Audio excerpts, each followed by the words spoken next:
کیسے آپ گھر میں ایک بیٹھے ہوں چھت تلے اور آدھے گھنٹے کے بعد ہی آپ کا نہ وہ گھر رہے نہ وہ چھت رہے، آپ بس بے یار و مددگار بیٹھے ہوں سڑک پر اور دیکھ رہے ہوں کہ پتہ نہیں امدادی کارروائی کب آئے گی اور کب ہمیں کچھ ملے گا۔ اچھا احسن بھائی، تھوڑا سا ہمیں بتائیں کہ ظاہر ہے وہ ایک جذبات جب آپ نے دیکھا ہوگا آپ کے گھر کی طرف پانی بڑھتا ہوا آ رہا ہے، تو وہ کیسے جذبات تھے، کس طرح پانی آپ کے گھر کے پاس آ کے ٹکرایا؟ میں آپ کو بیان نہیں کر سکتا۔ میری لائف میں یہ پہلی مرتبہ ہوا، میں یہ واقعہ دیکھا ہے کہ جب سے میں پیدا ہوا ہوں آج تک پانی نہیں آیا۔ جب مجھے امی کی کال آئی کہ میں مین پہ سامان لے کے جا رہا تھا، جو گھر کا سامان تھا، چھوٹے بھائیوں کو لے کے میں گیا تھا، امی کو چھوٹا موبائل دے گیا تھا کہ کوئی مسئلہ ہو تو مجھے بتانا، اور جب امی نے مجھے کال کی کہ بیٹا پانی آ گیا، تو میں یقین کریں میں الفاظ بیان نہیں کر سکتا۔ امی مجھے بار بار کہے تم کہاں پر ہو، جلدی آؤ جلدی آؤ، پانی گھر کی طرف آ گیا ہے، اور پانی میری گیلری تک آ گیا۔ جب دوسری بار کال کی امی نے کہا کہ دیواریں ٹوٹ گئی ہیں گھر کی، پانی گھر میں داخل سٹارٹ ہو گیا ہے، تو میرے پاس کچھ بھی نہیں تھا، میں کچھ بھی نہیں کر سکتا چاہ کے بھی۔ میں بار بار امی کو کہتا امی پانی ختم ہو جائے گا، اتنا زیادہ نہیں آئے گا۔ میں اللہ سے بار بار اپیل کر رہا تھا کہ یا اللہ میرے پاس کوئی ایسی چیز ہو کہ میں بھاگ کے جاؤں، میں اپنی امی کو لے کے آؤں۔ یہ تو اللہ کا شکر ہے کہ بچت ہوگی کہ امی میرے گھر میں بیٹھی رہی، کچھ بچت ہماری ہوگی کہ پانی تھوڑا سائڈوں پہ رہا، کہ میں نے بامشکل ریسکیو والوں کو کال کی۔ کال کرنے کے باوجود وہ بڑے اتنے دیر بعد آیا کہ میں آپ کو بیان نہیں کر سکتا، کیونکہ وہ پہلے سے پھنسے ہوئے تھے، وہ لوگوں کو نکال رہے تھے۔ یہ میں نے ان سے ریکویسٹ کی، اس کے بعد میں اپنی امی کو نکال کے آیا۔ یہ میری لائف میں پہلی مرتبہ ایسا ہوا ہے کہ میں آپ کو بیان نہیں کر سکتا کہ مجھے اب امی مجھے بار بار کر بیٹا پانی اور آ گیا، پانی اور آ گیا اور آ گیا۔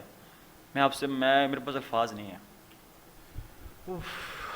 میرے جذبات اس وقت میں سمجھ نہیں آ رہی کس طرح میں الفاظ بولوں، ان سے اب کیا پوچھوں۔ ظاہر ہے ان کے گھر کا آپ خود سوچیں، ایک چھوٹا سا کوئی انسان کا نقصان ہو جائے تو کیا دل پہ بیتی، اور گھر جس کے اندر رہتا ہے، انسان پلتا ہے، پیدا ہوتا ہے، بڑا ہوتا ہے، جوان ہوتا ہے، اور جب اسی گھر کو ٹوٹتے بکھرتے انسان دیکھے تو کیا اس وقت جذبات ہوتے ہیں۔ اچھا آپ نے این جی اوز کا ذکر کیا وہاں پہ، تو کیا حکومتی وہاں پر کوئی امداد آئی ہے کہ نہیں آئی؟ حکومت تو بس وہ جو کہتے ہیں نا، وہ جب تباہی ہو جاتی ہے اس کے بعد ہی آتا ہے۔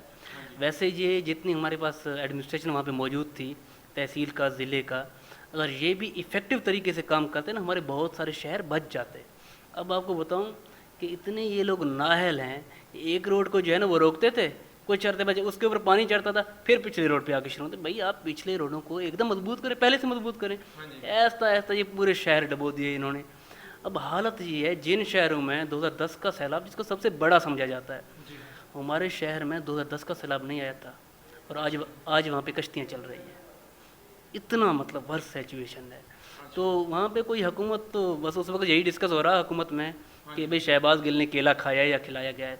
سب پوری جو ہے نا میڈیا، سارے سیاستدان اسی بات پہ لگے ہوئے تھے، اور پھر میں وہی بات کر رہا ہوں کہ ہم جو ہے نا وہاں پہ لاشیں اٹھا رہے تھے اس وقت، اتنی مطلب دردناک سچویشن تھی۔ اچھا آپ دونوں اپنے اپنے ساؤتھ پنجاب سے اپنے اپنے مختلف علاقوں سے آئے ہیں، تو کیا کیا چیزیں آپ سمجھتے ہیں کہ وہاں پر پہنچنی چاہیے اس وقت؟ میڈیسن ہو گیا، یہ تو ایک راشن ہو گیا، اس کے علاوہ کیا کیا چیزیں وہاں پر لوگوں کو ضروریات کی چیزیں ہیں جو وہاں پر نہیں مل رہی؟ جی بالکل، میں اس کا اضافہ کرنا چاہوں گا۔ ایک بات میں آپ کو بتانا چاہتا ہوں، جس مقصد کے لیے آیا ہوں، جو چیز میں دیکھ کے آیا ہوں، ہمارے پاس وہی میں بات کی، وہاں ابھی تک پیچھے کوئی امداد نہیں کی۔ میں جب میرے ہمسائے ہیں میں ان کے پاس گیا ان کی امداد کرنے کو، دیکھنے کے لیے کہ کیا، ابو نے کہا جا کے دیکھو کیا کنڈیشن ہے۔ جب میں وہاں پر گیا کہ میں نے دیکھا کہ وہ گندم کے دانوں کو بھون بھون کے کھا رہے تھے، میرے سے رہا نہیں گیا طلب ہے۔ میں نے فیصلہ کیا کہ میں ابھی جاؤں گا، میں لاہور جا کے میں کہیں جا کے میں امداد اکٹھی کر کے آؤں گا، جو اصل امداد کے حقدار ہیں ان تک پہنچاؤں گا۔ بلیو می کہ وہ ان کے پاس کچھ آٹا تھا تھوڑا سا پرانا رکھا ہوا، اس کو پانی میں مکس کر کے پی رہے تھے، چھوٹے بچے کیا ان کے کیا حالات ہوں گے، ان کے کیا جذبات ہوں گے۔ ابھی تک جو مین ایشو وہاں پر یہ بھی آ رہا ہے، وہاں پر پچھلے 1 مہینے سے لائٹ نہیں ہے، وہاں پر ٹارچ کا مسئلہ ہے۔ جو لوگ راشن دے رہے ہیں ٹھیک ہے بھئی آپ لوگ امداد کر رہے ہو، جو مین مسئلہ ہے وہاں پر